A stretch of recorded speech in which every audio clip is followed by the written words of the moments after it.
Baik, kita mulai ya. Siap, siap, siap. Oke, di sini cuma Kak Agung yang bisa berbicara. Kalian tidak bisa berbicara. Baik, bismillah. Assalamualaikum warahmatullahi wabarakatuh. Waalaikumsalam warahmatullahi wabarakatuh. Adik-adikku yang saleh dan salehah, jumpa lagi bersama Kak Agung Tio di pelajaran. Di pelajaran apa ya? Apakah kita hari ini belajar? Ya, kita akan belajar hari ini adik-adik, Masya Allah. Oke, tunggu sebentar ya. Kak Agung lagi ada sedikit kendala. Sebentar aja ya. Baik, adik-adikku yang saleh dan salehah, hari ini kita akan mempelajari tentang bagaimana sih caranya melaksanakan Idul Fitri yang sesuai dengan ajaran Rasulullah Sallallahu Alaihi Wasallam. Aduh, ini jatuh lagi adik-adik. Kak Agung bingung ini. Iya, disenderin jatuh mulu. Nah, jangan jatuh lagi ya. Harus jatuh lagi ntar Kak Agung kaget. Sudah?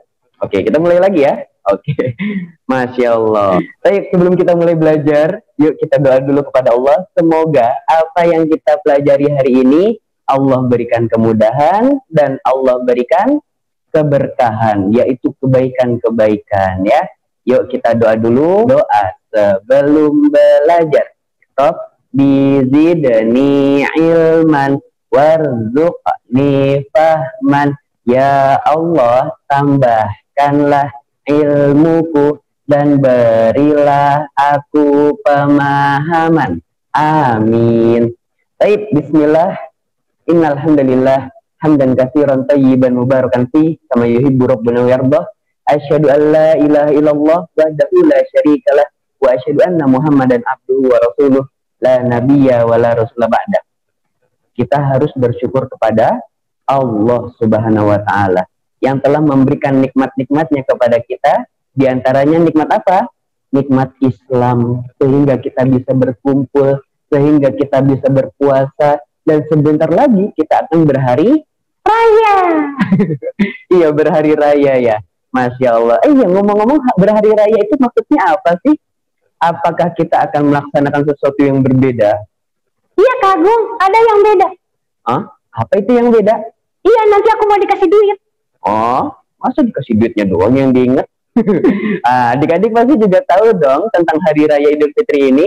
Ya, dari dulu kecil Kak Agung juga sukanya dengan Idul Fitri. Tapi tahu nggak sih adik-adik, ternyata di zaman dulu ulama-ulama, ustadz-ustadz, para sahabat Nabi Muhammad Sallallahu Alaihi Wasallam, mereka kalau sudah mau meninggalkan bulan Ramadan, mereka nggak bahagia. Mereka sedih. Tidak sedikit di antara mereka yang menangis. Kok Kak Agung kenapa kok sedih? Kan kita mau dikasih duit. Oh, kamu mah duit-duit mulu ya? Iya, kenapa mereka bersedih? Karena di bulan Ramadan ini adalah bulan yang penuh dengan ampunan. Kalau kita punya kesalahan, kalau kita punya dosa, kita minta sama Allah, ya Allah, ampunilah dosaku. Maka Allah akan kabulkan. Kalau kita mau dapat banyak pahala, maka kita lakukan amalan-amalan kebaikan. Maka Allah akan berikan pahala yang banyak. Masya Allah ya adik-adik ya. Nah, maka dari itu, zaman dulu itu, kenapa para sahabat itu bersedih? Karena hari di mana Allah akan mengampuni seluruh dosa orang-orang, akan hilang meninggalkan kita. Tapi berbeda dengan zaman sekarang adik-adik. Zaman sekarang kok kita malah pada seneng ya. Hore, sebentar lagi kita akan Idul Fitri. Oh, malah seneng banget ya. Kita akan Idul Adha, makan daging, makan semur, opor, ayam, dikasih duit. Itu yang penting ya kalau anak-anak ya. Masya Allah. Tapi adik-adik ingat, Idul Fitri itu bukan hanya sekedar kita ke rumah saudara, kita dikasih uang, dan lain-lain ya. Tetapi banyak sekali faidah-faidah yang bisa kita dapatkan di saat Idul Fitri. Di antaranya apa saja? Oke, kali ini Kak Agung akan mengajarkan kepada kalian tentang gimana sih caranya Idul Fitri yang baik. Apakah Idul Fitri itu cuma hanya untuk berpesta-pesta saja? Apakah Idul Fitri itu cuma buat makan opor dan ketupat saja? Apakah Idul Fitri itu hanya untuk biar dapat uang saja? Ternyata tidak ya. Maka dari itu yuk simak terus bersama Kak Agung Tayo. Kak Agung Tayo. Kak Agung Tio. Kak Agung Tayo. Ti. Ta. Tio. Tayo. Yaudah, adik-adik jangan ikutin dia ya. Siapa nama kamu? Aku Agung. Oh iya, nama kamu Agung ya. Sama dengan Kak Agung. Tapi beda. Kak Agung ini alisnya tebal ya. Berbeda dengan yang lain. Adik-adik yang beralis tipis berbeda dengan Kak Agung ya. Oke, kita mulai ya. Jadi apa sih yang harus kita lakukan ketika Idul Fitri? Yuk, kita mulai dari malam harinya. Nah, adik-adik, biasanya nih, ketika malam Idul Fitri, atau pada malam tanggal 30 Ramadan, puasa terakhir, dan di puasa terakhir itu udah nggak ada tarawih. Nih ciri-cirinya Kak Agung kasih tahu dulu. Jadi nanti kalau ada malam-malam, tiba-tiba nggak ada sholat tarawih, berarti besoknya kita akan melaksanakan sholat Idul Fitri. Nah, Masya Allah ya, udah nggak ada tarawih deh adik-adik deh. Udah nggak ada ngantuk-ngantukan deh. Aduh, ini sholat lama banget ya. Ini sholat lama banget, panjang banget bacaannya, banyak banget rokaatnya. Nah, Masya Allah. Nah, jadi kalau misalnya udah nggak ada sholat tarawih ini, itu bertanda bahwasanya besok bersama-sama kita akan melaksanakan Idul Fitri. Itu ciri-ciri pertama. Ciri-ciri yang kedua, biasanya di masjid-masjid ada orang-orang yang lagi takbiran. Takbiran itu gimana Kak Agung? Ya, nih Kak Agung contohin ya. Biasanya di masjid-masjid kalian kalau malam Idul Fitri atau Idul Adha pasti banyak yang takbiran seperti ini. Allahu Akbar, Allahu Akbar, Allahu Akbar. Yes, siapa yang tahu? Coba yang tahu angkat tangan. Masya Allah, siapa yang suka takbiran kalau malam-malam ke masjid? Kak Agung dulu kayak gitu adik-adik. Jadi Kak Agung datang ke masjid sambil megang mic, sambil takbiran waktu kecil tuh. Oh, Masya Allah ya. Itu menandakan kita bersyukur kepada Allah. Masya Allah, Allahu Akbar, kita memuji nama Allah. Ya, tapi seringkali ternyata di bacaan tersebut ada yang keliru. Kelirunya di mana tuh Kak Agung? Kelirunya di gini. La ilaha illallah wallahu akbar. Allahu akbar walillah ilham. Banyak orang-orang nyebutnya walillah ilham. Ini salah. Maka nanti kalau adik-adik lagi takbiran, bacanya bukan walillah ilham, tapi walillahil hamd. Nah, dibaca apa? Walillahil hamd. Nah, seperti itu ya. Bukan walillah ilham, tapi walillahil hamd. Seperti itu.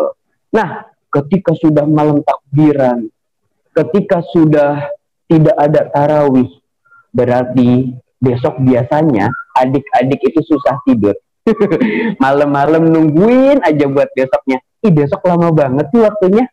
Ngeliatin jam terus, nungguin pagi-pagi biar kita bisa pakai pakaian yang bagus, biar kita bisa rame-rame datang ke lapangan ya. Masya Allah, itu adalah hari yang sangat dirindukan setiap kaum muslimin, di mana kaum muslimin beramai-ramai datang ke lapangan. Ngapain Agung? Mau main bola? Kok main bola? Ada-ada aja kamu. Ya enggak dong, mau sholat Idul Fitri. Oh gitu. Iya ya, jadi kita nanti datang-datang ke lapangan atau ke tempat yang besar, ke jalan raya. Itu bukan buat main bola, tapi untuk melaksanakan apa? Sholat Idul Fitri. Nah, adab yang pertama nih adik-adik. Sebelum kita melaksanakan sholat Idul Fitri, sebelum kita melakukan kegiatan Idul Fitri ini, yang pertama, yuk dicatat. Kita bertakbir atau kita biasa sebut dengan takbiran, ya.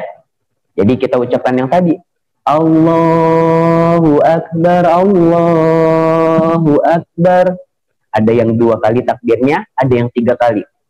La ilaha illallah wallahu akbar. Allahu akbar walillahil hamd.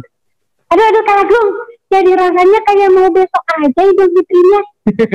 Iya nih, Kak Agung jadi pengen cepet-cepet rasanya ya. Masya Allah. Itu dia. Jadi kita harus takbiran, sunnahnya bertakbiran dari malam hari sampai nanti kita ke lapangan. Jadi nanti dari malamnya kita udah takbiran, nanti ketika pagi harinya kita takbiran, setelah sholat subuh kita takbiran, pas lagi mau jalan ke lapangannya sambil jalan kaki kita takbiran, sambil nungguin khotibnya naik ke atas mimbar kita takbiran juga. Jadi terus bacain takbiran sampai nanti ketika imamnya sudah berkhutbah, Assalamualaikum warahmatullahi wabarakatuh. Nah, kalau udah seperti itu, berarti takbirannya udah selesai dulu. Ya, seperti itu ya. Kalau imamnya udah mau sholat, berarti takbirannya selesai dulu. Nah, itu yang pertama. Bertakbir dari malam hari sampai ketika imam mau melaksanakan sholat. Nah, jadi adik-adik bertakbir itu nggak perlu bareng-bareng di masjid, nggak perlu. Kalian bertakbir aja sendiri, diucapin melalui bibir kalian, jangan di dalam hati, karena ini tandanya kita ikut merayakan kebahagiaan. Jadi hari raya dalam Islam itu ada 3, ya. Hari raya dalam Islam itu ada berapa? 3. Yang pertama yaitu hari raya Idul Fitri. Dicatat. Yang kedua, hari raya Idul Adha. Dan yang ketiga, yaitu setiap hari Jumat itu adalah hari raya orang-orang Islam. Jadi orang Islam itu ada berapa hari rayanya? Ada 3. Yang pertama, Idul Fitri. Yang kedua, Idul Adha. Yang ketiga, setiap hari Jumat. Nah, paling kencang Jumatnya ya. Nah, jadi ada 3 ya. Gak ada lagi hari raya Islam selain 3 ini.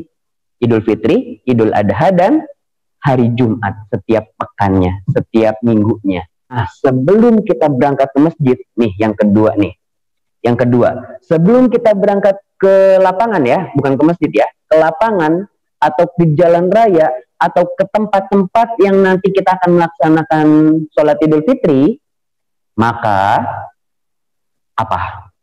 Kita mandi dulu, jangan sampai bangun tidur masih ngeces, tiba-tiba dibangunin Umi, Dek bangun. Oh iya Nak, ayo langsung pakai baju baru, langsung kita ke masjid.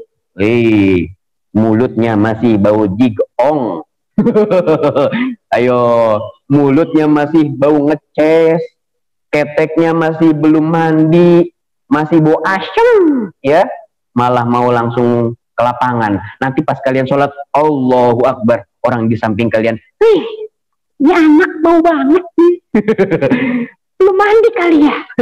Ya.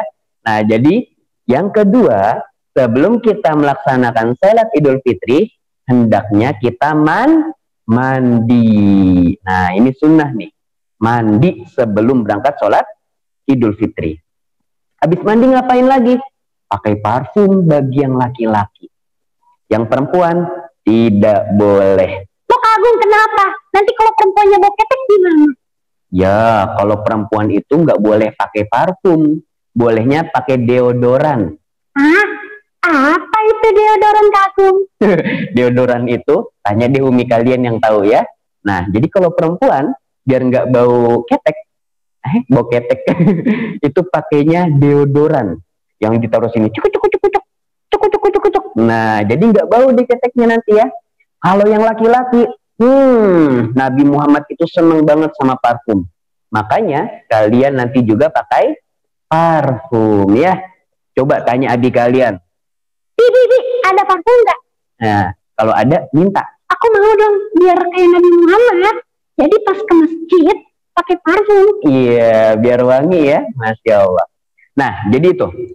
Kalau yang laki-laki pakai parfum, kalau yang perempuan tidak boleh. Kenapa sih kok perempuan nggak boleh pakai parfum? Karena nanti kalau perempuan pakai parfum, kita yang laki-laki nyium parfum perempuan, wangi banget itu. nanti kalian malah, pasti ini anaknya cantik deh. wah malah bilang-bilang begitu lagi. Nggak boleh, kalian mau sholat apa mau ngeliatin perempuan, ya. Jadi perempuan itu nggak boleh pakai parfum, bolehnya laki-laki aja. Kemudian apalagi nih? Jadi laki-laki itu harus pakai baju yang bagus atau baju kesukaan dia. Nggak wajib pakai baju baru, tapi bajunya yang baju terbaik. Ya, bajunya itu baju yang terbaik, bukan baju yang baru. Jadi kalau kalian di rumah nggak punya baju baru, nggak apa-apa, nggak usah sedih. Nabi Muhammad juga nggak pakai baju baru, tapi Nabi Muhammad punya sebuah baju. Jadi bajunya ini adalah baju kesukaan beliau. Dan bajunya ini cuma dipakai ketika hari raya, yaitu hari Jumat, Idul Fitri, Idul Adha, atau juga apalagi untuk menyambut tamu. Nah, jadi Nabi Muhammad punya baju kesukaan, nggak baru, nggak harus baru. Nah, baju kesukaan ini cuma dipakai ketika berhari raya dan juga ketika ada tamu. Jadi beliau siapin, nih baju paling bagus nih. Nanti kalau ada tamu datang, pakai baju yang ini, ya gitu. Ini baju yang paling bagus nih. Nanti kalau Idul Fitri, Idul Adha, hari Jumat, pakai baju yang ini. Jadi bajunya paling bagus menurut kalian, ya. Kemudian yang ketiga, siapa saja yang akan mengikuti sholat Idul Fitri ini? Jawabannya adalah semua orang. Mau yang masih kecil, mau yang sudah bapak-bapak, mau yang sudah tua, semuanya harus ikut adik-adik. Mau yang perempuan, mau yang laki-laki, semuanya harus ikut Idul Fitri. Kata Nabi Muhammad, ayo keluar semuanya, melaksanakan sholat Idul Fitri, Idul Adha, ya, melaksanakan sholat Id bareng-bareng berhari raya. Tapi bagi yang sedang berhalangan, misalnya ibu-ibunya lagi suka haid atau ibu-ibunya sedang habis lahiran, maka boleh sholatnya di pinggir lapangan. Tapi boleh tetap berkumpul. Jadi sholat Idul Fitri ini semua orang dari yang paling kecil sampai yang tua semuanya boleh ikutan. Ya, semuanya ikutan. Rame-rame. Makanya kan biasanya lapangannya penuh ya. Gak muat di masjid ya. Iya, makanya dilaksanakannya di lapangan agar semua orang bisa berkumpul beramai-ramai. Nah, itu. Kemudian apalagi nih yang dilakukan Rasulullah sebelum Rasulullah berangkat? Kan tadi udah mandi ya. Nah, Rasulullah sebelum berangkat sholat Idul Fitri, beliau itu makan dulu buah kurma. Kenapa beliau makan dulu? Karena itu menandakan hari itu udah nggak boleh puasa. Hari itu adik-adik makan dulu. Ya, jadi nanti adik-adik sebelum berangkat ke masjid, adik-adik mandi dulu dan adik-adik makan. Makanya jangan makan sepiring. Nanti orang-orang udah mau sholat, kalian masih makan aja. Nggak jadi sholat nanti jadinya ya. Jadi cukup makan cemilan, 10, 11, kok jadi angka, 9, 10, 11 ya. Jadi cukup makan dulu, yang dikit-dikit aja. Kue, batako, batu bata. Ya pokoknya cemilan-cemilan ya. Pasir, rumput, kok rumput sih Kagung? Nah itu dia ya. Jadi kalau Nabi Muhammad itu biasa makan kurmanya itu ya ganjil-ganjil aja dulu. Ya, makan satu cukup boleh. Biasanya banyak ya makan makanan di bulan Ramadan, diantaranya kurma. Nah di rumah kalian ada kurma kan insya Allah ya. Nah jadi nanti ketika sebelum berangkat kalian makan dulu kurma. Itu buat bukti bahwasanya kalian hari itu sudah tidak berpuasa. Nah kemudian mandi, lalu kita berangkat. Nah sambil berangkat nih, sambil digandeng sama orang tua, atau sambil nanti mungkin naik mobil, naik motor, ya, bareng-bareng orang tuanya, kita bertakbir. Allahu Akbar, Allahu Akbar, Allahu Akbar. La ilaha illallah, wallahu akbar. Allahu Akbar walillahil hamd. Masya Allah ya. Jadi sepanjang perjalanan kita takbir terus. Kalau ditanya sama orang tua, jawab dulu, jangan kalian terus takbir ya.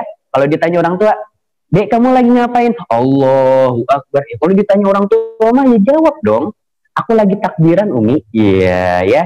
Nah gitu, jangan malah, Umi mah kepo. Aduh, Umi kepo. Gak boleh seperti ini adik-adik ya. Dosa sama orang tua seperti itu ya. Nah yuk kita lanjut. Loh. Ada apa dengan kamera kagum ini? Setelah kita berangkat ya, menuju lapangan atau menuju jalan raya. Nah, habis itu, nanti kita akan berangkat, misalnya berangkatnya dari jalan, apa nih? Kita nama-nama burung aja ya. Kita berangkat misalnya buat ke tempat itu lewatnya jalan burung beo ya. Berangkatnya lewat jalan burung beo. Nah, nanti ketika pulang kita disunahkan untuk pulangnya lewat jalan yang lain. Misalnya lewat jalan burung elang atau lewat jalan merpati. Jadi lewat jalannya lewat jalan yang lain. Jadi berangkatnya lewat jalan burung beo, pulangnya lewat jalan yang lain. Biar kenapa Kagum? Nah, di antara hikmahnya, biar kita nanti ketemu saudara-saudara kita. Biar kita ketemu teman-teman kita. Ih, temanku yang lama gak ketemu, akhirnya dia keluar. Gara-gara corona, kita gak pernah ketemu. Akhirnya kita ketemu. Berpelukan. Waduh, berpelukan ya. Emang teletabis. Di antara hikmahnya selanjutnya apa lagi? Nanti bumi ini akan bisa berbicara. Dan bumi ini akan mengatakan seluruh amalan-amalan kita.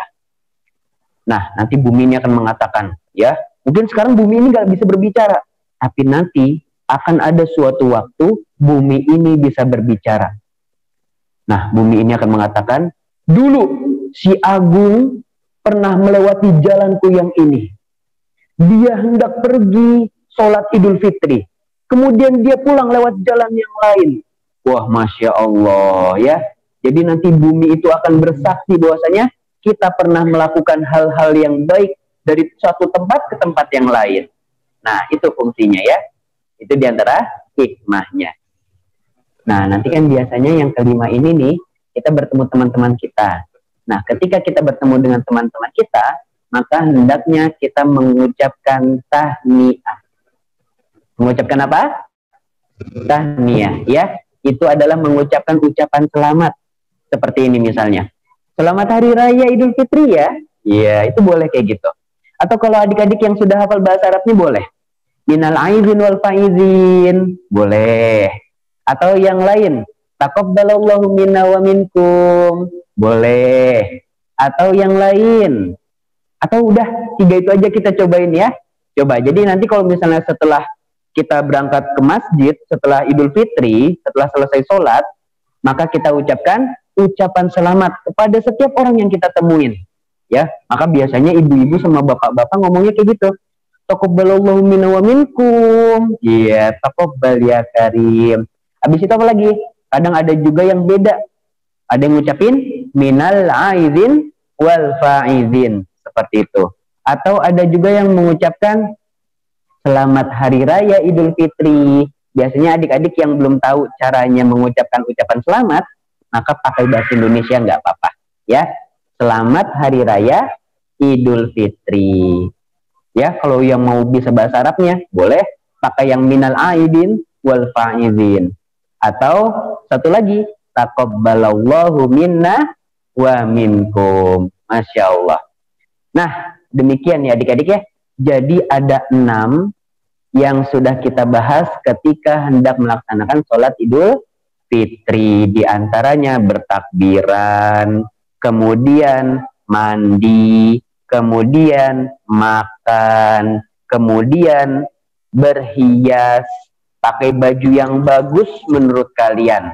Nggak harus baru, tapi baju yang bagus.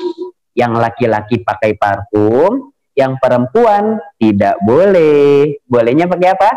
Deodoran atau yang terkenalnya Rexona, ya. Nah, kemudian yang kelima, kita dari berangkatnya berbeda jalan, pulangnya juga berbeda jalan. Jadi berangkat dan pulangnya berbeda jalan. Yang keenam, mengucapkan ucapan selamat. Gimana ucapan selamatnya? Boleh bahasa Indonesia, selamat Hari Raya Idul Fitri. Boleh juga taqabbalallahu minna wa minkum. Boleh juga minal aidin wal faidin. Seperti itu, ya. Jadi ada 6 tuh yang tadi Kagum udah ajarkan, ya. Nah, tapi adik-adik, ada lagi nih 2 larangan yang kita tidak boleh melakukannya ketika Idul Fitri. Hah? Apa itu Kagum? Masa ya? Oke, ada 2 hal yang kita dilarang ketika Idul Fitri. Di antaranya apa adik-adik? Yang pertama, jangan mentang-mentang ini adalah hari raya. Jangan mentang-mentang ini adalah tempat di mana kita bersuka cita, bersenang-senang, kita malah bermain petasan. Oh, adik-adik, tahu nggak? Petasan itu nggak boleh loh. Kemarin ya Allah, Kagum itu pernah melihat ada orang bikin petasan. Petasannya itu segede guling. Kalian tahu guling? Guling, iya, namanya bantal. Nah, itu isinya petasan adik-adik. Dan ternyata ketika dia mainan petasan tersebut,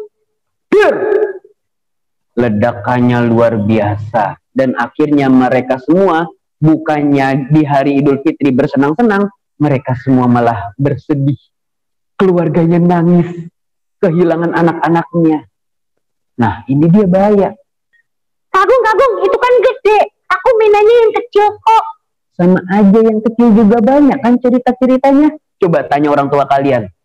Dulu Kagum keingetan ya.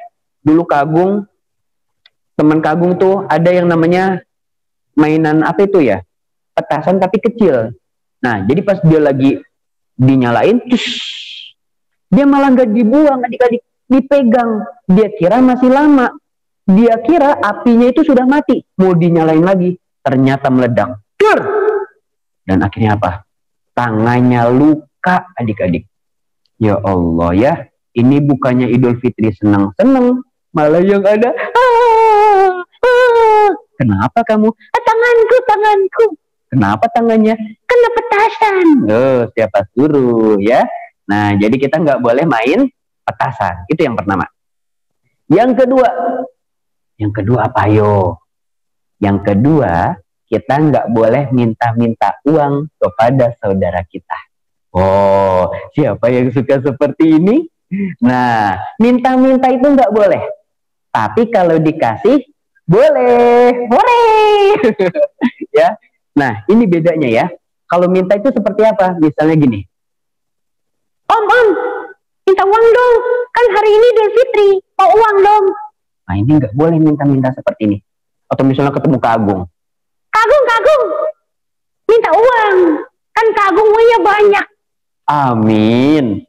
Nah, minta-minta uang seperti ini nggak boleh. Ya, Kagum lagi di Bandung. Tiba-tiba nanti ada adik-adik yang dari Bandung. Tiba-tiba datang. Hei Kagum. Iya. Minta uang. Oh, minta uang. Nggak boleh minta-minta. Tunggu aja kalau dikasih. Kalau dikasih, anak kecil, anak soleh, sini datang. Ya, Nikan sini. Hayufa sini. Terus siapa lagi? Kajif sini. Oh ya.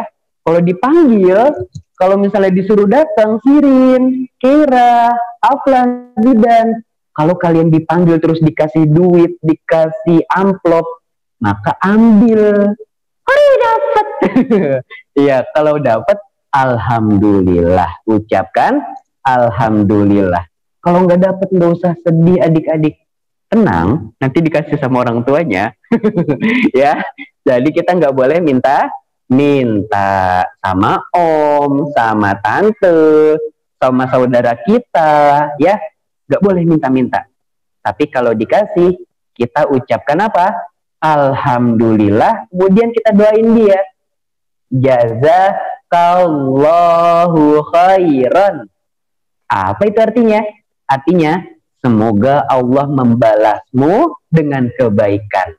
Yuk kita ulangi ya. Kalau kita dikasih uang, kita ucapinnya apa? Jazakallahu khairan. Coba diulangi. Jazakallahu khairan. Sekali lagi. Jazakallahu khairan. Nah ya, jadi ucapkannya apa? Jazakallahu khairan. Nah jadi kita dapat uang, kita dapat makanan, kita dapat hadiah, apapun itu, kita ucapkan doa untuk mereka yang memberikan kita hadiah tersebut. Dengan ucapan, Jazakallahu khairan. Nah, seperti itu ya adik-adik ya. Masya Allah. Kalian boleh makan opor. Kalian boleh makan makanan yang ada di rumah saudara kalian ya. Misalnya kalian ke rumah saudara. Ini. Assalamualaikum. Selamat Idul Fitri. Terus tiba-tiba saudaranya, ayo anak soleh sini. Kita makan-makan dulu. Nah, itu kalian kalau udah ditawarin makan kayak gitu, makan aja apa yang kalian mau ya. Nah, seperti itu. Tapi jangan dihabisin. Nanti orangnya bingung. Ini anak disuruh makan malah dihabisin. Ini lapar kali ya. Ini sama uminya belum dikasih makan kali ya. Ya. Nah, jadi nggak boleh dihabiskan. Makan aja 1, 2, 3 ya. Jangan dihabisin, apalagi sampai dikantongin. Wah, ada permen, kantongin ah. Wah, ada coklat, kantongin. Waduh, itu nggak boleh. Itu nanti yang ada rugi saudaranya. Bangkrut ya. Nah, seperti itu. Alhamdulillah, hari ini tidak terasa. Sudah jam 5 saja. Insya Allah kurang lebih 1 jam lagi kita akan melaksanakan buka puasa. Nah, adik-adik yang belum mandi, yuk mandi dulu. Habis kita kajian, kita mandi. Yang sudah mandi, boleh deh main ya. Main dulu, izin sama Umi. Umi mau main. Ya, main sana ya. Biar apa? Biar nanti nggak terasa. Tiba-tiba udah azan. Allahu Akbar ya. Masya Allah. Jadi setelah ini silakan yang belum mandi, yang sudah mandi mau main izin dulu ke orang tua ya. Jangan tiba-tiba kabur langsung main aja begitu ya. Kemudian yang mau baca Quran, lanjutin baca Quran, hafalan murojaah, boleh juga biar dapat pahala yang banyak ya. Sambil menunggu berbuka puasa. Barakallahu fikum. Yuk kita sama-sama tutup kajian kita kali ini dengan doa kafaratul majelis. Subhanaka Allahumma wa bihamdika asyhadu alla ilaha illa anta astaghfiruka wa atubu ilaik. Assalamualaikum warahmatullahi wabarakatuh.